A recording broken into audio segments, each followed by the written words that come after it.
Hər kəsə salam, mən Humay müəlliməm. Gəlin bir neçə dənə short tekstə baxaq, 9-cu siniflərin short tekstlərinə. Görək short tekstlər işləyərkən əsasən nələrə fikir verməliyik. Başlayaq 21-ci sualla. 21-ci sualda bizə düzgün yenə mətnə əsasən düzgün fikir istəyir. We are preparing for the stage performance. Biz səhnə tamaşası üçün, performansı üçün hazırlaşırıq. Bizim əla aktyorlarımız var, dansçılarımız var, rəqqaslarımız, amma hələ də pupilsa, yəni instrument, deməli, alət çala bilən, musiqi aləti çala bilən şagirdlərə ehtiyacımız var. Biz 2 və 4-cü günlər praktik eləyirik məktəbdən sonra. Bunlar əsas faktlardır. Bu faktları biz diqqət alaraq gəlin başlayaq A variantı. Mrs. Jenks axtarır nəyi? A variantı. İkinci günlər praktika ediləcək yer. Xeyr, yer axtarmırdı. Bu hissədə və bu need hissəsində biz bilirik ki, o deməli şagirdə ehtiyacı var. Və bu hissədə. İnstrument, yəni musiqi aləti çala biləcək şagird axtarır. Ona görə A variantı getdi. B variantında deyir ki, rəqs və aktyorluq eləyə bilən istənilən kəsə xeyr, dedi axı ki, yaxşı aktyor və dansçılarımız var. Düzdür, ona görə B variantda yanlışdır. C variantında bəzi xarici aktyor və dansçılara xeyr, axtardıqları instrument, yəni musiqi aləti çala bilən şagirdlərdir. D də deyir ki, rəqs dərslərini təşkil edə bilən, apara bilən təşkilatçılara xeyr. Y variantında deyir ki, students who play musical instruments, alət çala bilən şagirdləri və yaxud tələbələr. Təbii ki, cavab olur Y variantı.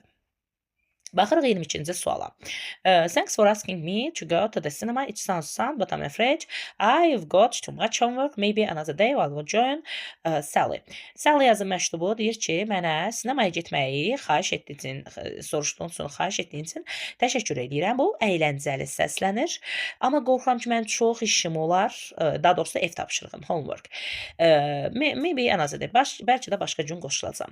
A variantı səhvdir ona görə ki, deyir ki, maraqlı deyildi. Xeyr. Deyir ki, fun, əyləncəli səslənir. Ona görə biz nə edirik? A variantını çıxırıq. B variantında deyir ki, Sally sinemaya getmək fikrini xoşlamadı. Xeyr. Hətta dedi ki, ola bilsin ki, another day I will join. Mən başqa bir gün qoşulacam. C-də deyir ki, Sally sinemada kinoya baxmaq üçün çox məşğuldur. Bəli, dedi ki, much homework, yəni çox ev tapşırığım var. Cavabım olur C variantı. D-də deyir ki, Sally deməli, Sally ev tapşırığını fikirləşir ki, ev tapşırığı çox vaxt aparmayacaq. Xeyr, dedi ki, ev tapşırığım var. Ona görə qoşula bilməyəcək. Y variantında deyir ki, ona görə D variantını çıxırıq. Y variantında deyir ki, Sally evdə kinoya baxmaq üstündür. Xeyr, sadəcə evdə çox tapşırığı var idi. Keçirik 25-ci suala. 25-ci sualda deyir ki, elanın məqsədi. Bus stop is not in use. Avtobus dayanacağı işləmir. Get off bus, avtobusdan düşün. Next at the next bus stop on George Street. George Streetdə, yəni George küçəsindəki növbəti avtobus dayanacağında düşün. Deməli, George Street işləyir. Düzdür. Sadəcə hal-hazırda olduqları avtobus dayanacağı işləmir.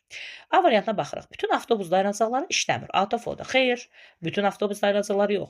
Hal-hazırda olduqları avtobus dayanacağı işləmir. Ona görə A variantı səhvdir. B variantı. İnsanlar demək olar ki, George Streetdəki dayanacaqdan istifadə etmir. Xeyr, George Streetdə dedi ki, düşə bilərsən. Deməli, George Streetdəki dayanacaq işləyir. B də yanlışdır. C də deyir ki, George Streetdəki avtobus dayanacağı hal-hazırda əl çatanda available-dır.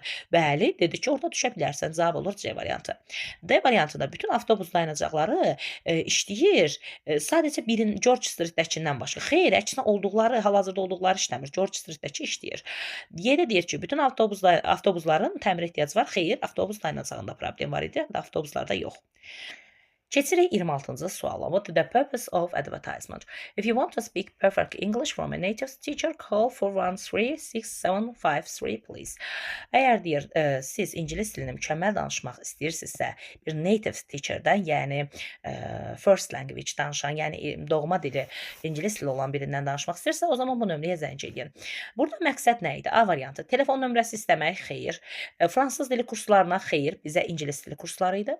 Müəllim axtarmaq, açmaq. Xeyr, müəllim axtarmırdılar. To offer English courses. Bəli, ingilis dili kurslarını təklif edirdilər. Cavab olur D variantı. To show the ways of learning English. İngilis dilini öyrənməyin yollarını göstərmək. Xeyr, heç bir yolu göstərmirdi. 27-ci sual. What is the purpose of advertisement? Reklamın məqsədi. Amerikan firması təklif edir uşaqlar üçün vitaminlər. Uşaqlar üçün. Hansı ki yaxşılaşdırır immun sistemini. Əlaqə saxlayın Dr. Blackla bu nömrədən. Əgər siz purchase istəyirsə, yəni satın almaq istəyirsinizsə, buy, pulla təbii ki satılır. A variantı deyir ki, zəif immun sistemində olan adultlar, yəni yetişkinləri, xeyr, kids üçün idi. Biz buradan başa düşdük ki, kidsdə. B variantı, Amerikan firmasının məhsullarını satmaq. Bəli, bir Amerikan firmasının məhsulunu satmaq idi məqsəd, cavab B variantı. C variantı, uşaqlara pulsuz vitamin. Xeyr, biz burada gördük ki, deməli, purchase-dən başa düşdük ki, pulsuz şəkildə deyil, satın almağı məsələsidir. Ona görə C də yanlışdır. D-də deyir ki, insanlara vitaminlərin faydaları haqqında.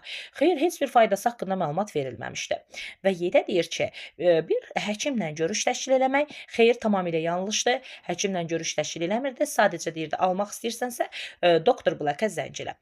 Vəssalam, bugün 5 short tekstin izahına baxdıq və bu short tekstlərin izahının davamı gələcək. Yeni videolar üçün səhifəyə mütləq abunə olun. Hələlik.